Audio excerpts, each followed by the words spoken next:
ready to dive into something pretty intense. Untangle the knots. That's it, untangle the knots. So listen, we've been getting a lot of messages from our listeners over in Taiwan about something pretty controversial, kicking people out, people that they don't want in the country. Sounds a little harsh, but... It does, but every country has a right and laws to protect their own borders and determine who can stay and who can be asked to leave, and the reasons are usually pretty complex. Yeah, and this is actually happening right now in Taiwan. They're getting ready to deport 3 people from mainland China. And Wow. the KMT, the big political party over there, is actually stepping in saying, hey, whoa, wait a minute. These people should have the right to stay. So That's a big deal. It's a big deal. It brings up a lot of questions about what it means to be Taiwanese, who gets to decide, and what are the legal rules. Right. So in this deep dive, we are going to try to make sense of this whole situation for you. Hey, everybody, and welcome back to Sip and Talk. Joe and I have been seeing this thing all over the news lately. It's about these 3 Chinese nationals in Taiwan that are facing deportation. Yep. It's been a hot topic for sure, and even more so now that the KMT is, getting involved and kind of trying to defend their right to stay there. Yeah, it's really got people talking, and it makes you think, right? Like, when is it okay for a country to say to somebody, hey, you gotta go? Right, you're out of here. So that's what we're diving into today for you, our awesome listener. We want to look at this whole idea of expelling unwanted foreigners. We'll give you the global perspective, look at what other countries are doing, and then, of course, zoom in on what's happening in Taiwan. Because this deportation case in Taiwan, it really makes you think about some pretty fundamental questions, like what are the international laws around deportation? What are the specific laws that Taiwan is using in this case? And it even raises this question, Sunny, of whether Chinese nationals are even considered foreigners in Taiwan in the first place. Yeah, that is a really interesting question, isn't it? And then there's this whole bigger picture, the political context. What does it mean for Taiwan's identity? What does it say about the relationship between mainland China and Taiwan? There's just so much to unpack here. Oh, absolutely. And that's exactly what we're going to do today. We'll be looking at cases from all over the world, places like France, Germany, the U.S., the U.K., and Canada. We'll see how they handle this kind of thing, what their legal basis is, and what some of the controversies are. So, Joe, to kick things off, let's take a trip around the globe. I mean, this whole idea of deporting people, it's not new, right? It's been going on for centuries. So let's look at some of the different approaches countries have taken over the years. What comes to mind? Well, let's start with France, Sunny. France has had its fair share of challenges with terrorism, especially in recent years. Like, remember the horrific truck attack in Nice back in 2016 during Bastille Day celebrations? Yeah, that was awful. It was a real turning point for France, and it really shook them up in terms of their national security. And it led to some pretty significant changes in their laws. Oh, really? Like what? Well, in 2017, they actually strengthened their laws around internal security and counterterrorism. They passed this thing called the Strengthening Internal Security and Counterterrorism Law. And it basically gave them a lot more power to deal with people they saw as potential threats. So they were really beefing up their security apparatus. Makes sense after something like that. Nice attack. Yeah, definitely. And one of the things they did was shut down this mosque in Marseille in December of that year. It was called the Asuda Mosque. And they also deported the imam, a guy named Dudi. Why did they target that particular mosque? Well, Dudi had a history of preaching some pretty extreme stuff, calling for jihad, and even encouraging people to join ISIS. The French government considered him a serious security risk, and they decided to close the mosque and deport him.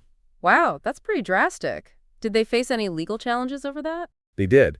Dudi's lawyers tried to fight the deportation, arguing that he might be in danger if he was sent back to Algeria, which is where he was originally from. Yeah, that makes sense. Being deported to a place where you might face persecution, that's a whole other can of worms. Right. And they even took the case all the way to the European Court of Human Rights. But ultimately, the French government won, and Dudi was deported.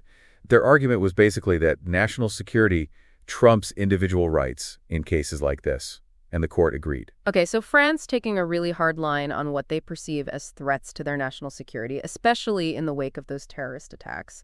What about a country like Germany? I mean, they also have a pretty strong stance on certain things like neo-Nazism and other forms of extremism. Yeah, Germany has a pretty unique history with this, and they're super sensitive to anything that even remotely resembles the ideologies of the Nazi era. They take it very seriously. Yeah, I can definitely understand why. So how does Germany deal with people they see as potential extremists?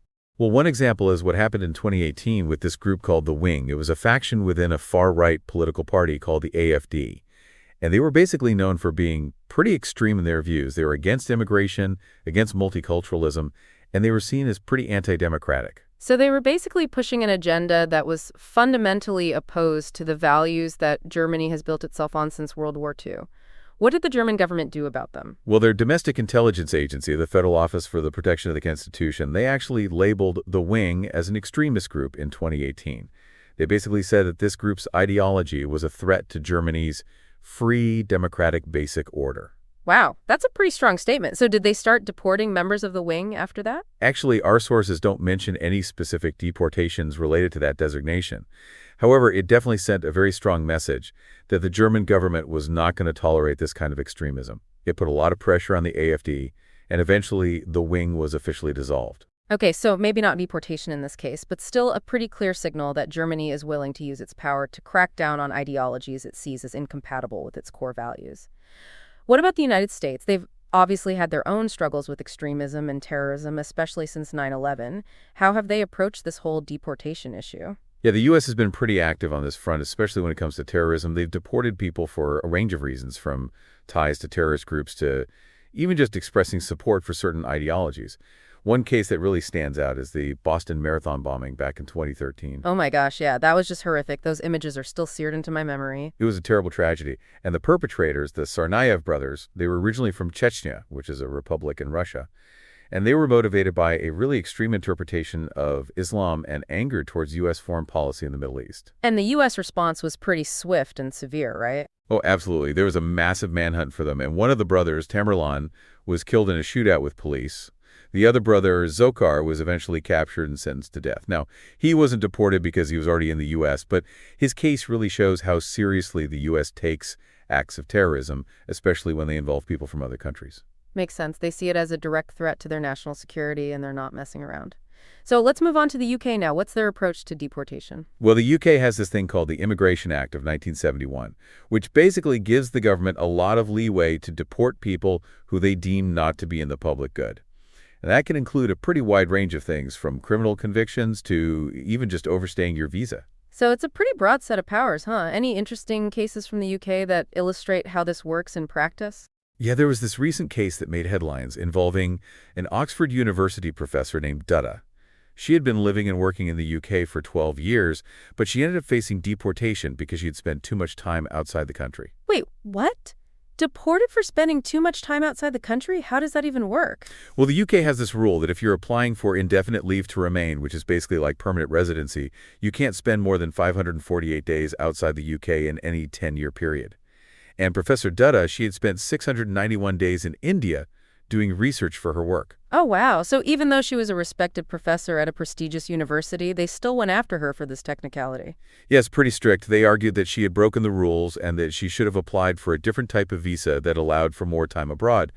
And in the end, they denied her application for a permanent residency and ordered her to leave the country. Wow, that's kind of crazy. It shows that deportation isn't always about major threats like terrorism or national security. Sometimes it comes down to really specific visa rules that can trip people up, even if they're not doing anything intentionally wrong. What about Canada, Joe? They have a reputation for being pretty welcoming to immigrants. How do they approach this whole deportation thing? Yeah, Canada definitely prides itself on being a multicultural and welcoming country. But even they have laws in place to deal with people who they see as a threat. One area where they're particularly strict is hate speech. Oh, yeah, they take that very seriously, don't they? They do. They have a specific section in their criminal code, Section 319, that deals with hate propaganda.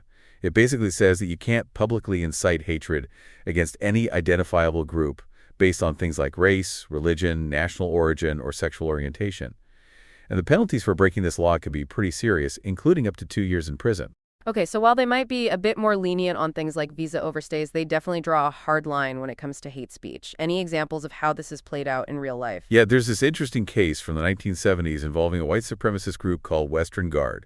They had set up this public phone line where people could call in and listen to pre-reported messages that were filled with anti-Semitic hate speech. Ugh, that's just awful. What did the Canadian government do about that? Well, the Canadian Human Rights Commission got involved and investigated Western Guard. They determined that these messages were promoting hate and contempt against Jewish people, and they took legal action to shut down the phone line. Now, our sources don't specifically mention whether any members of Western Guard were deported as a result of this, but it shows that Canada has a legal framework in place to deal with hate speech and that they're willing to use it. Okay, so we've seen how different countries around the world approach deportation. They have different priorities, different laws, and different levels of tolerance for certain behaviors. But now let's bring it back to Taiwan and those 3 Chinese nationals who are facing deportation.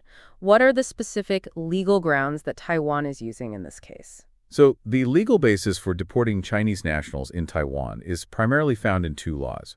First, there's the Act governing relations between the people of the Taiwan area and the mainland area. It's a long name, so people usually just call it the Cross-Strait Act. Yeah, that's a mouthful. And what does that act say about deportation? Well, several articles within that act are relevant here, particularly Articles 18, 18-1, and 21. Article 18 basically says that if somebody from mainland China is in Taiwan and they do something that harms national security or social stability, the Ministry of Interior can revoke their residency permit and order them to leave. Okay, so it's pretty broad. What kind of activities would be considered harmful to national security? Well, things like promoting unification with mainland China, especially by force, or engaging in espionage, those would definitely fall into that category. And then Article 18-1, it gets a bit more specific. It basically says that if somebody from mainland China violates the terms of their residency permit, like maybe they were supposed to be studying but they're actually working, then they can be deported. So it's more about like the technicalities of their slay. And what about Article 21? What does that one cover? Article 21 specifically deals with people from mainland China who are married to Taiwanese citizens. And it basically says that if they engage in any activity that's against national security, they can lose their residency or even their permanent residency. So it adds another layer of complexity to this whole issue. Yeah, because it brings in the question of family ties and how those are weighed against national security concerns. Okay, so we've got the Cross-Strait Act. You mentioned there was another law, too. What's that one? The other key law is the Immigration Act, and specifically Article 36 of that act. It gives the National Immigration Agency the power to revoke somebody's residency permit and deport them if they violate the rules, engage in illegal activities, or harm national security. And this applies to all foreigners, which, legally speaking in this context, includes people from mainland China. Right, so it kind of overlaps with the Cross-Strait Act, but it's broader in its scope because it covers all foreigners, not just those from mainland China. Exactly.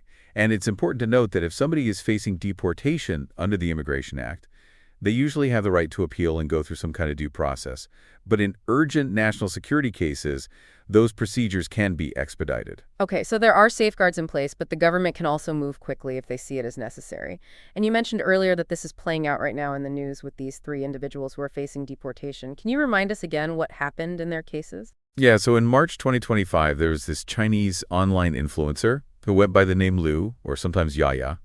She had a pretty big following on Douyin, which is the Chinese version of TikTok, and she was known for promoting unification with mainland China, sometimes even suggesting the use of force. Oh, wow, so she was pretty outspoken about her political views. What happened to her? Well, the Taiwanese government revoked her residency permit and ordered her to leave the country by March 24th. They basically said that her activities were a threat to national security. And her case is still ongoing. Okay, so that's one. What about the other 2 individuals? There are 2 other cases that are currently under investigation. One involves a guy named En Chi, who had made comments about the inevitability of reunification with mainland China. And the other one is a woman named Xiao Wei, who had been seen waving the PRC flag and making statements about Taiwan being part of China. So it seems like publicly advocating for unification with mainland China, especially if it involves any kind of suggestion of force or nationalistic symbols, that's what's really getting these people in trouble with the Taiwanese authorities. Is this a new thing, Joe, or have there been other cases like this in the past? Well, it's definitely been happening more frequently in recent years. According to data from Taiwan's National Immigration Agency, in 2024 alone, at least 30 Chinese nationals had their residency permits revoked and were deported either for national security concerns or for violating their residency terms. And some of those were spouses of Taiwanese citizens, which just adds to the complexity of the situation. Yeah, that's really interesting. It suggests that the Taiwanese government is becoming more assertive about enforcing these laws and taking action against people who they see as a threat, even if they have family ties in Taiwan. So if somebody is facing deportation, do they have any recourse? Can they challenge the government's decision? Yeah, typically there are procedures in place for people to appeal a deportation order. They can go through administrative channels. They can even take it to the courts. However, if it's a national security case, the process can be expedited under the Cross-Strait Act. So they do have some legal options, but it sounds like the government has a lot of power in these cases. And it raises this really fundamental question, Joe, that I think a lot of our listeners are probably wondering about. if Taiwan can deport Chinese nationals, does that mean they're not actually considered Taiwanese citizens? It seems a bit contradictory, doesn't it? You're right, it does seem a bit contradictory, and it really gets to the heart of the complex relationship between mainland China and Taiwan. Technically, Taiwan's official name is still the Republic of China, or the ROC, and according to their laws, mainland China is still part of their territory. Right. It's this whole one China policy thing that both sides kind of cling to, even though the reality on the ground is very different. So, legally speaking, are Chinese nationals considered ROC citizens or not? Well, that's where things get a bit murky. In May of 2023, the Taiwanese government issued some administrative directives saying that government agencies should stop treating Chinese nationals as ROC citizens. But the actual laws haven't been officially changed to reflect that. So there's this discrepancy between the government's policy and the actual law. What does the law actually say about ROC citizenship? The main law that governs this is the Nationality Act of the ROC, and it defines ROC citizenship based on things like parentage, place of birth, or naturalization. But here's the catch. It doesn't explicitly exclude Chinese nationals from citizenship. So there's this loophole or gray area where the law is silent on their status. And what about the Cross-Strait Act? Does that clarify things at all? The Cross-Strait Act is really focused on the relationship between people in Taiwan and people in mainland China. It deals with things like residency rights, travel permits, and those kinds of practical matters. But it doesn't actually address the issue of ROC nationality. It even has an article, Article 9-1, that says if you're an ROC citizen and you also have household registration or a passport in mainland China, you could lose your status as a Taiwan area person. But that doesn't necessarily mean you lose your ROC citizenship. So we have this situation where the executive branch is saying one thing, the legislature hasn't acted to update the laws, and the legal scholars are pointing out that you can't just override laws with administrative directives. It's a mess. It is a bit of a legal tangle, yeah, and it creates a lot of uncertainty for Chinese nationals who are living in Taiwan. And it raises questions about how they're treated in practice, right? Like, do they need special permits to live there or what? Yeah, in practice, Chinese nationals do need residency permits to live in Taiwan, and those permits have to be renewed regularly. And by the end of 2024, there were around 300,000 Chinese spouses of Taiwanese citizens living in Taiwan with these renewable residency permits. And it's often harder for Chinese spouses to get Taiwanese citizenship compared to spouses from other countries, which a lot of people see as a reflection of the political tensions between Taiwan and mainland China. It's like this weird limbo where they're not quite citizens, but they're not quite foreigners either. And it gets even more complicated when you consider Taiwan's claim to mainland China, right? I mean, officially, Taiwan still considers mainland China to be part of its territory, just like mainland China claims Taiwan. So how does that fit into all of this? You're bringing up another layer of complexity here, Sunny. It's true. The ROC's legal framework still technically considers mainland China to be part of its territory, even though they haven't had control over it for decades. It's a holdover from the Chinese Civil War. And mainland China does the same thing, right? They claim Taiwan as part of their territory, even though they've never actually opened it. Exactly. So you have these two entities with these outdated legal claims that don't really reflect the reality on the ground. And it creates this dangerous ambiguity. Yeah, because it could be used as a pretext for all sorts of things. Like mainland China could use its claim to Taiwan to justify military action. That's the fear, yeah. And some experts call this a fuzzy gamble where both sides are kind of playing with fire by maintaining these outdated legal frameworks.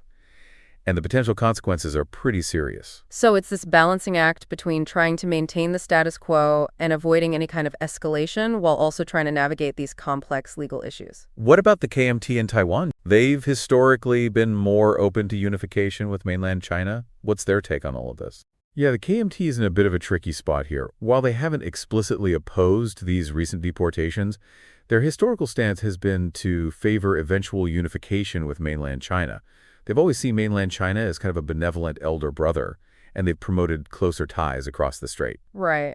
But that view doesn't seem to be very popular in Taiwan anymore, does it? Not really. Public opinion polls show that support for unification is at an all-time low, with only about 2.4% of people in Taiwan identifying solely as Chinese, and the vast majority seeing themselves as solely Taiwanese. And the KMT has been struggling to adapt to this shift in public sentiment. So they're trying to find a way to reconcile their traditional ideology with the current reality on the ground. And it's made even more complicated by the fact that there are concerns about mainland China trying to influence things in Taiwan, right? Oh yeah, that's a big concern for the Taiwanese government. There's growing evidence that mainland China is engaged in what they call United Front activities, which basically means trying to influence public opinion and policy in Taiwan to their advantage. And they're doing this through a variety of means, including social media, cultural exchanges, and even by trying to cultivate relationships with Taiwanese politicians and business people. So it's not just about people expressing their own personal views, it's about a concerted effort by mainland China to shape the narrative and potentially undermine Taiwan's sovereignty. How is Taiwan responding to this? Well, President Wai Ching-te, he's actually called China a foreign hostile force, and he's been pushing for stricter measures to counter mainland China's influence. He's even proposed that Chinese nationals who want permanent residency in Taiwan should have to renounce their Chinese citizenship. Wow, that's a pretty bold move. Yeah, it shows how seriously they're taking this threat. And in 2019, Taiwan also passed a law called the Anti-Infiltration Act, which is specifically designed to punish people who collaborate with hostile foreign forces, and that includes mainland China. And there have been reports of Chinese money being funneled into Taiwan to support pro-Beijing media outlets and to pay Taiwanese influencers to create content that's favorable to mainland China. It's a real concern. So it's a pretty complicated and multifaceted issue. It's about national security, it's about freedom of speech, it's about identity, it's about international law, and it's about the complex relationship between Taiwan and mainland China. It's a lot to wrap your head around. It really is, but hopefully our deep dive today has shed some light on the key issues and given our listeners a better understanding of what's at stake here. So to sum it all up for our amazing listener, Taiwan does have a legal basis for deporting Chinese nationals who they see as a threat to national security, mainly based on the Cross-Strait Act and the Immigration Act. But the question of whether Chinese nationals are actually considered Taiwanese citizens is still legally ambiguous, with a gap between the government's current policies and the existing nationality laws. And all of this is happening against the backdrop of these outdated legal claims that both Taiwan and mainland China have over each other's territory, which creates a lot of uncertainty and potential for conflict. And finally, there's this growing concern about mainland China trying to exert its influence in Taiwan, which is something that the Taiwanese government is taking very seriously. That's a great summary, Sunny. And it really highlights the challenges that Taiwan is facing as it tries to navigate this complex geopolitical landscape. So here's a final thought for our listeners to ponder. As Taiwan increasingly asserts its own distinct identity on the world stage, how long can these outdated legal frameworks continue to coexist with the evolving political reality? And what are the potential consequences of this ongoing legal and political fuzzy gamble? It's something to think about. It really is. It raises all sorts of questions about national identity, sovereignty, and the role of law in a rapidly changing world. Well, that's all the time we have for this deep dive. Thanks for joining us as always. And before we sign off, we want to give a shout out to our good friend, Micky. Yes, Micky. He has this awesome YouTube channel called Mickytolife, where he posts really cool travel vlogs, whiskey, and alcohol unboxings. He has great taste. He does, and he even shares some of his own original music. So if you're looking for something fun and interesting to watch, definitely check out Mickytolife on YouTube. You won't be disappointed. He's a great guy. Until next time, stay curious and keep exploring. See ya.